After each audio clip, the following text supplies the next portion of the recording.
If you love watching TV, then you already know the new shows will be rolling out very soon, and there are so many options we wanted to narrow down the list for you guys. Matt Brennan is a TV editor at Pace Magazine. Tonight he is telling us about some shows debuting this fall with a little bit of a New Orleans connection for each one. Welcome back to the show. Thanks, Sheba. How you been? Watching lots of TV? I have been watching a ton of TV, and I have a couple good suggestions for everyone to catch up on this fall. Wonderful. Well, let's get it kicked off with that James Franco show. I like James Franco.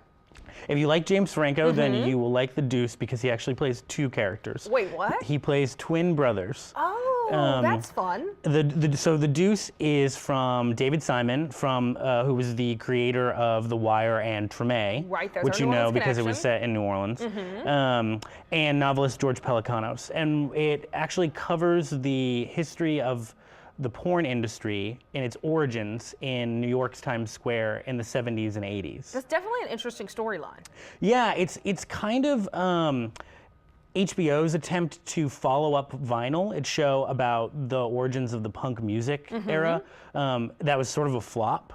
And so they're trusting that David Simon, who they've worked with on a number of projects before, is going to bring sort of critical acclaim and audiences in. Maggie Gyllenhaal plays a sex worker who becomes an early porn star, and I think she's the person to really watch for in this. Very interesting. Okay, would you watch this one? Oh, yes, absolutely. You would? I'm Okay. on board with anything David Simon does. The Wire and the Treme are two of my favorite shows ever. All right. Well, you might try me on this one with James Franco because he's one of my favorites. All right, then let's get a little more serious. We've got a documentary series on PBS. This sounds cool as well. Yeah, so Ken Burns, who you probably know from the Civil War, baseball, the war, he's a major documentarian. He and his co-director, Lynn Novick, have a 10-part, 18-hour docuseries on the Vietnam War, which covers primarily the years from 1954 to 1975 and the fall of Saigon, but in fact actually in the beginning goes all the way back to the colonial period in the 19th century and all the way up to President Obama's visit to Vietnam in the last couple of years. To me, this is the most important TV show to watch this fall. Okay. I cannot recommend it more highly. I've seen it all. It really takes the full scope of it and makes it into a compelling story with both U.S. voices, in particular a large number of servicemen, and Vietnamese voices from both the North and the South. And so you get a really holistic view of this conflict, and I think it has important connections for today. That is really cool. We have a large Vietnamese community here in New Orleans. Yes, as well as absolutely. Almost everyone from that time period had some connection to the Vietnam War. Yes, I mean, it's something that they really get at, and I know that I've had this conversation with my own parents. You really get the effect of watching it on TV as it unfolds and feeling like things were escalating in a way that were sort of out of control. And I think the documentary does a great job of showing that and of being sympathetic to, without going too easy on, people on all sides of the conflict. Gotcha. Okay, I'm definitely interested in this one. Let's round out our list with a little comedy. Yeah, so I don't know if you know the comedian Tig Notaro. She became sort of famous in 2012 for a set that she did called Live, which was about her being diagnosed with breast cancer and which was followed by the death of her mother.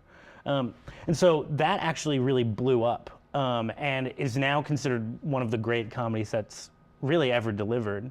And Amazon Prime sort of had her take that basic idea and spin it into a TV show.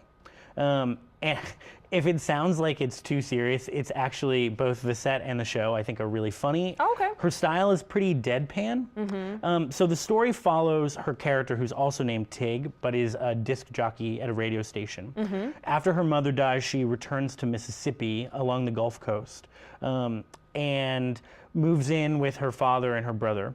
The second season, which starts on Amazon Prime September 8th, follows her as she sort of starts to stir some controversy with her radio show in Biloxi and gets an opportunity to bring it to a bigger stage in New Orleans. Really cool. Okay, so you're down for this one as well. I really like her style of comedy. it's a little specific. So if you're looking for a kind of traditional laugh line sitcom, it might not be for you. Okay. But I definitely think it's worth checking out the first season now. You gotta and see if if you it's your dig it, taste. then the second season starts pretty soon. Great. You always bring some unique options for us. These all sound very interesting. I want the Vietnam War one. I think I'm going to check that one out. Yes, you absolutely should. Thank you very much for being with us, Matt. To keep up with Matt Brennan on social media, guys, you can tweet him at The Film Goer, and to read his stories, visit pacemagazine.com/TV. Well, that is all for tonight. Thanks so much for watching. We'll see you guys back here tomorrow night at 9 for more of the 504.